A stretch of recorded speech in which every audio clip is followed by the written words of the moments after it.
Pemirsa masih di Idea Succession Closing dan kita masih berbincang bersama dengan Bapak Kiswoyo yang merupakan Head of Investment Reswara Gian Investa. Pak Kiswoyo, kita lanjutkan kembali dari perbankan, kita bergeser ke teknologi. Pak Kiswoyo, setelah mengalami tekanan yang cukup dalam di sepanjang 2022, hari ini beberapa sahamnya mengalami penguatan yang cukup signifikan. Bagaimana analisis Anda penguatan dari sektor teknologi di sepanjang perdagangan hari ini? Apakah memang dari sisi teknikal posisi harga sudah menyentuh level supportnya, kemudian juga adanya ekspektasi perbaikan kinerja mereka di kuartal ketiga 2022 ini? Jadi kalau kita bicara saham teknologi, memang yang backbone-nya ada dua yang besar, itu adalah Bukalapak dan GoTo. Dan memang akan ada sentimen positif dari IPO beli-beli, itu kurang lebih yang nomor 3 lah. Jadi memang kalau dari sisi size-nya yang paling besar itu GoTo, nomor 2 Buka, dan nomor 3 beli-beli yang kurang lebih harusnya IPO bulan depan, gitu kan, bulan November. Jadi itu adalah sentimennya, tapi memang kalau untuk kita bicara kemarin itu habis koreksi dalam semua dari GoTo dan Bukalapak. Ini ada kenaikan sehingga membuat sektor teknologi naik. Cuma kok saya masih agak was-was. Karena kalau kita lihat Bukalapak saja, itu dari IPO pertama kali, itu setelah lockup 6 bulan, itu artinya setelah 6 bulan IPO kan saham-saham yang pemegang saham sebelum pre-IPO itu kan tidak dikunci lagi. Mereka boleh jualan ke market. Itu sepertinya entah kenapa mungkin jualan dan sebagainya, harga sahamnya turun terus. Bahkan Bukalapak sempat menyentuh harga low-nya itu di level Bukalapak itu low-nya berarti sempat sampai 242 ya.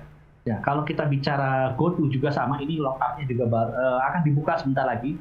Dan memang sih sudah ada berita katanya pemegang saham lamanya sudah janji nggak akan lepas, tapi kita lihat aja nanti gitu kan. Karena kalau sudah dilepas lock-up-nya tidak ada yang bisa menjamin gitu kan. Ya bisa aja mereka bilang saat ini tidak menjual karena harganya lagi turun, tapi ketika GoTo naik mereka bisa aja mendadak jualan, itu bisa aja, dan itu mungkin yang memicu ketakutan market juga. Gitu. Memang kita kalau saya bilang saham teknologi ini mungkin adalah polanya hit and run, tapi kalau sudah daripada GoTo dan Bukalapak, mungkin orang akan mengincar yang baru, yang beli-beli. Karena bagaimana juga beli-beli ini perusahaannya itu disokong oleh Grup Jarum. Grup Jarum adalah salah satu orang terkaya di Indonesia gitu. Baik. Jadi dia kan lebih baik kondisinya. Memang kalau kita bicara laporan keuangan, GoTo memang masih rugi terus. Kalau Bukalapak sebetulnya backbone-nya aslinya masih rugi. Mereka itu untung adalah karena hasil ada investasi, mereka beli saham BBHI di harga bawah, Bank Alobank di bawah. Jadi sebetulnya, tapi itu adalah keuntungannya belum direalisasikan, karena kalau mereka realisasikan jual semua sahamnya juga belum tentu mereka sebesar sekarang gitu. Jadi memang saham IT ini memang mereka kondisi, nah untuk beli-beli katanya sih mereka masih rugi, tapi diharapkan dengan IPO mereka bisa membayar hutang-hutang mereka dan kondisinya keuangannya jauh bisa positif. Ya, baik, Pak Kiswoyo, tampaknya ini sekaligus menjawab pertanyaan dari Bapak Suharyanto dari Jakarta Timur. Ini menanyakan analisis saham GoTo, ini terutama untuk jelang lock-up-nya dibuka ini. Dan kebetulan ada juga penanya, Pak Kiswoyo, untuk saham teknologi, ada Bapak Chandra Gunawan dari Surabaya, menanyakan MTEK, Pak, 1650 hari ini juga naik signifikan, Pak Kiswoyo, secara teknikal dengan penguatan yang terjadi di penutupan sesi kedua hari ini. MTEK ini memang berbeda ya, jadi dia bukan teknologi murni, tapi karena di dalamnya itu ada eksekutif dan industrial atau konsultatif SMA, terus dia juga ada rumah sakitnya juga, jadi memang dia berbeda sih daripada teknologi yang lain. Terus kalau kita lihat sahamnya ini memang sudah low banget ya, lagi di bawah. Jadi kalau kita bicara low-nya itu kan dia sempat ada angka level 1455. Tapi harusnya ini udah mulai naik ya, sudah mulai mental ke atas 1650, jadi kita sedang melihat apakah dia masih bisa naik terus. Harusnya kalau dia bisa menembus level 1700-an, itu dia akan naik ke atas terus ke arah 1800 dan kembali ke 2000. Jadi memang momentumnya adalah kita lihat apakah dia bisa menembus level 1700 atau tidak. Kebetulan hari ini hanya 1670. Jadi kita lihat besok kalau dia bisa naik ke atas 1700 lagi, semoga dia bisa balik lagi ke arah 2000 ke atas lagi. Seperti itu. Baik, jawaban untuk Bapak Chandra Gunawan dari Surabaya yang sudah berpartisipasi di WhatsApp interaktif kami. Sebenarnya masih banyak pertanyaan lain Pak Kiswoyo, tapi kita akan coba lihat terlebih dahulu saham-saham pilihan apa saja yang Anda rekomendasikan, terutama untuk perdagangan esok hari, dan mungkin saja bisa menjadi salah satu referensi bagi pemirsa Idea Channel pemirsa. Dapat Anda saksikan juga di layar televisi Anda 4 saham pilihan yang direkomendasikan. Di antaranya adalah dari infrastruktur telekomunikasi ada Telkom, kemudian juga ada BBRI, tadi juga sempat kita bahas, Astra International, kemudian PBNI juga tadi sempat kita bahas ini. Telkom 4.200 hingga 4.500, kemudian BBRI 4.400 hingga 4.700. Astra International 6.400 hingga 6.800 pemirsa, sementara BBNI di 9.100 hingga 9.800. Empat saham pilihan yang direkomendasikan dan lagi-lagi keputusan investasi tetap ada di tangan para investor dan trader pasar modal Indonesia.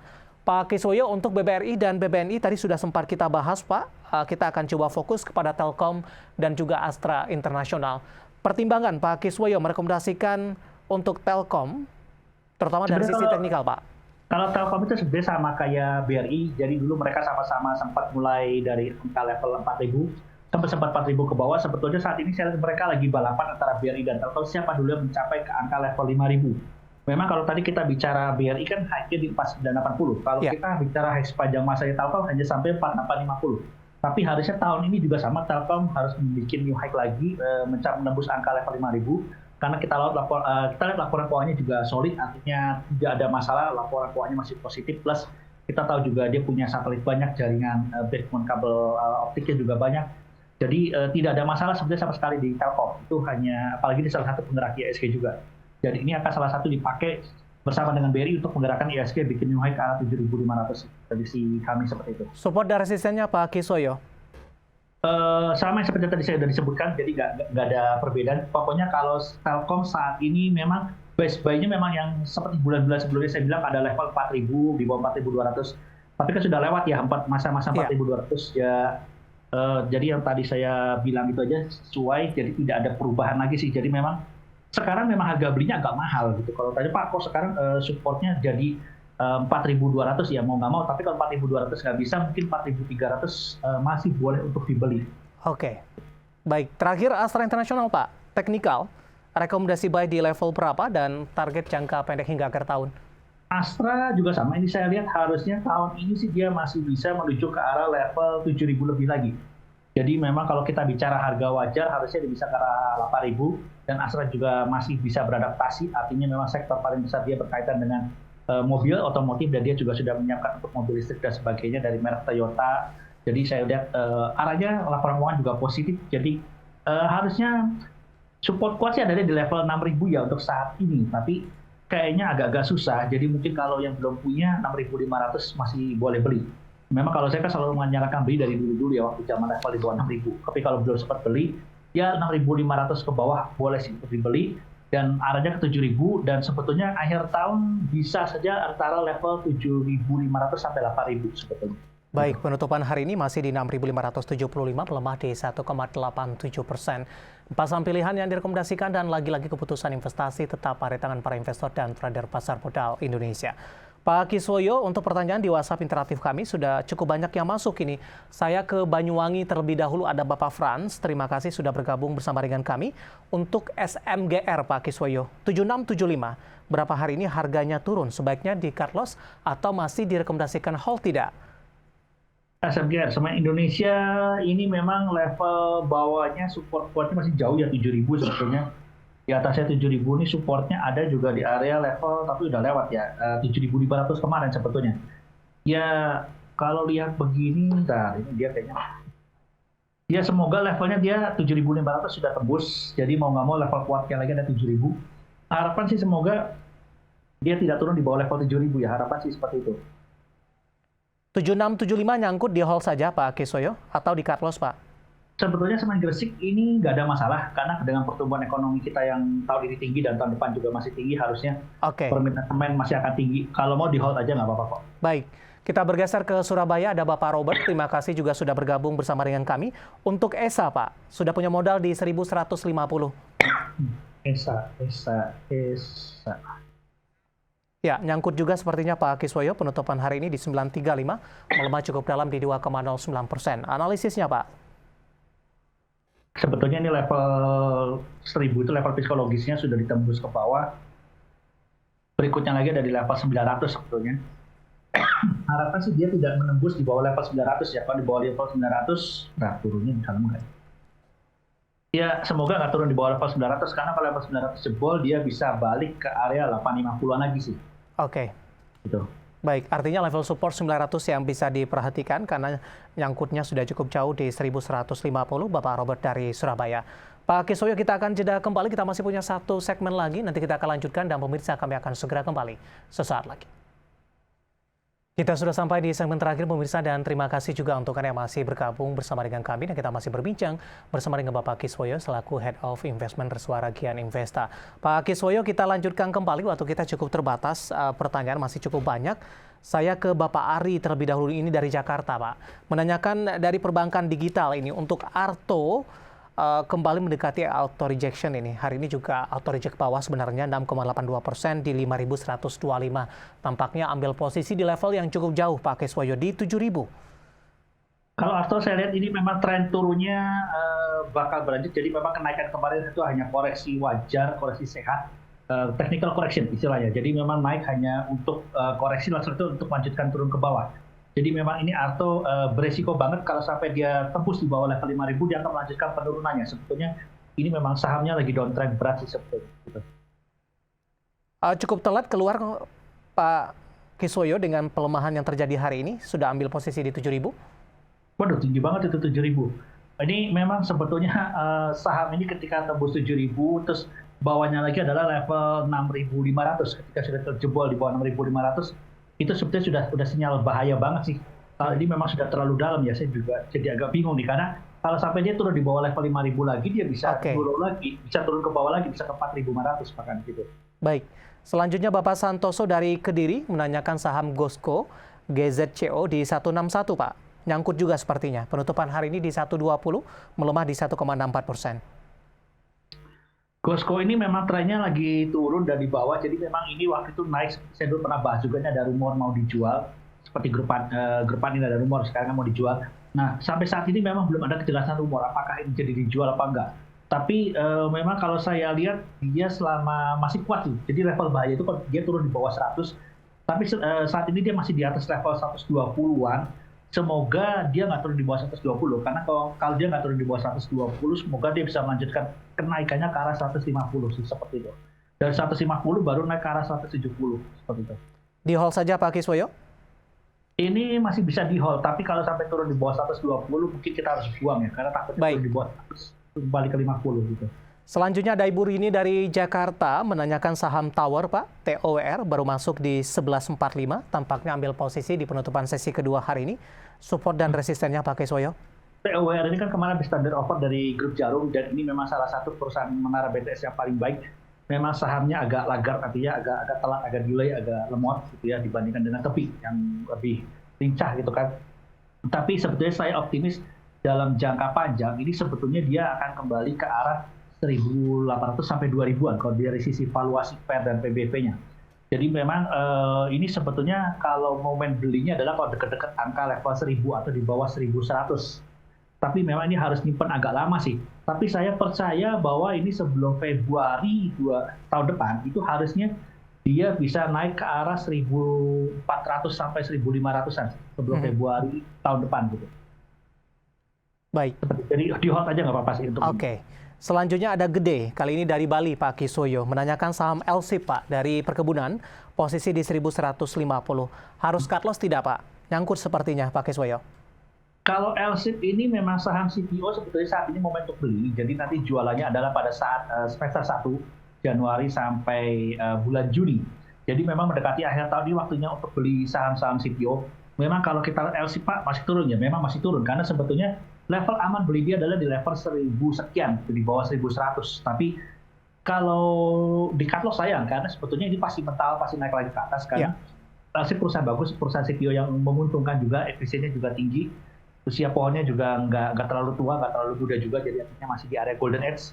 Jadi kesimpulannya kalau mau average down di bawah 1.100, antara 1.000 sampai level 1.100 itu dibeli aja. Karena harusnya dia nanti kalau lagi booming, lagi naik ke atas, dia bisa kembali ke arah level 1.500-an lebih. Baik. Tapi memang di sini butuh kesabaran Pak Kiswoyo karena baru di semester pertama 2023 mendatang. Baik, selanjutnya dari Bintaro menanyakan prospek Arto. Tadi baru saja sempat kita bahas. Saya beralih ke pertanyaan selanjutnya. Bapak Sihotang dari Medan, kali ini dari pertambangan batubara Pak. Adaro sudah punya di 3970 Pak Kiswoyo. Mohon analisisnya untuk esok hari Pak.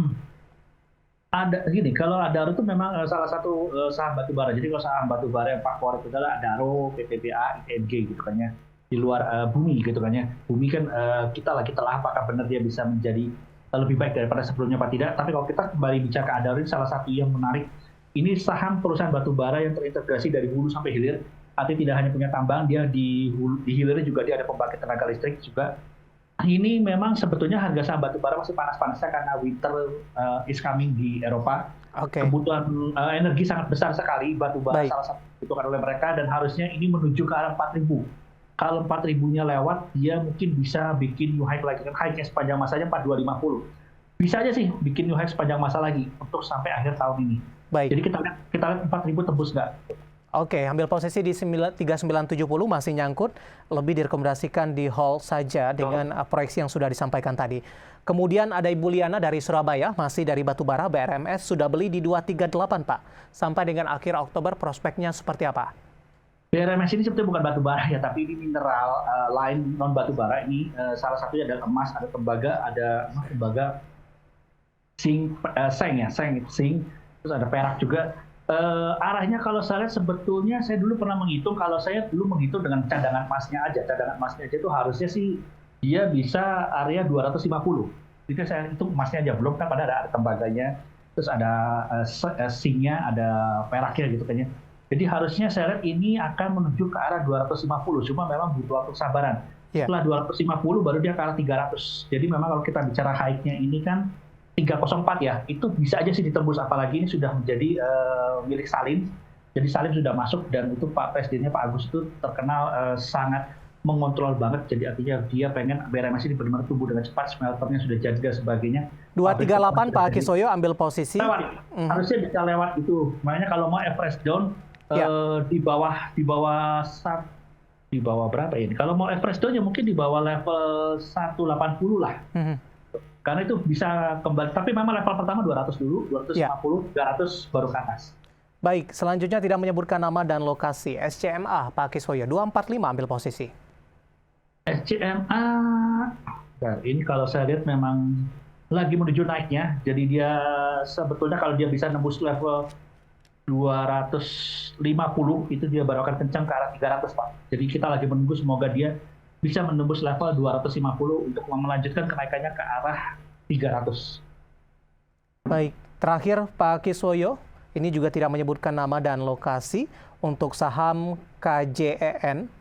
Ternyata ada Robi ini dari Malaysia, tampaknya menyaksikan live streaming kita, Pak. KJEN, Krida Jaringan Nusantara Tbk, Pak. Iya, kalau ini saya lihat, wah ini kayaknya lagi tren turun ya. Semoga dia nggak turun di bawah level 200. Karena kalau dia level turun di bawah level 200, itu trennya bisa melanjutkan tren turunnya. Jadi ini memang trennya lagi turun, terus ini kayak lagi technical correction, artinya lagi kenaikan sesaat. Kalau sampai tembus di bawah 200, dia bisa kembali ke arah level 150, bahkan bisa ke bawah lagi. Baik. Jadi hati-hati di level 200. Penutupan hari ini masih di 214, sudah semakin dekat, melemah di 1,90%, dan hari ini sempat menyentuh ke level tertingginya di 222. Bahkan ini cukup mepet nih dari support yang Anda sebutkan. Level terendah hari ini sempat tadi di 202, Pak Kiswoyo. Baik. Makanya saya bilang hati-hati ya, kalau tembus di bawah 200 bisa turun, tren turunnya lanjut lagi. Oke, Bapak Robi dari Malaysia, dan tampaknya pembahasan tadi sekaligus mengakhiri bersamaan kita, Pak Kiswoyo. Waktu kita cukup terbatas, sebenarnya masih ada beberapa pertanyaan lain, dan kami mohon maaf, dan Anda bisa bergabung bersama kami kembali di waktu dan di program yang sama di Perdagangan Esok Hari. Pak Kiswoyo, terima kasih sekali lagi, sehat selalu, Pak. Oke, thank you. Baik, terima kasih. Ada Bapak Kiswoyo Aditjo, pemirsa, Head of Investment Reswara Gian Investa. Akhirnya saya David Sanoval dan seluruh kerabat kerja yang bertugas mengucapkan terima kasih dan sampai berjumpa kembali.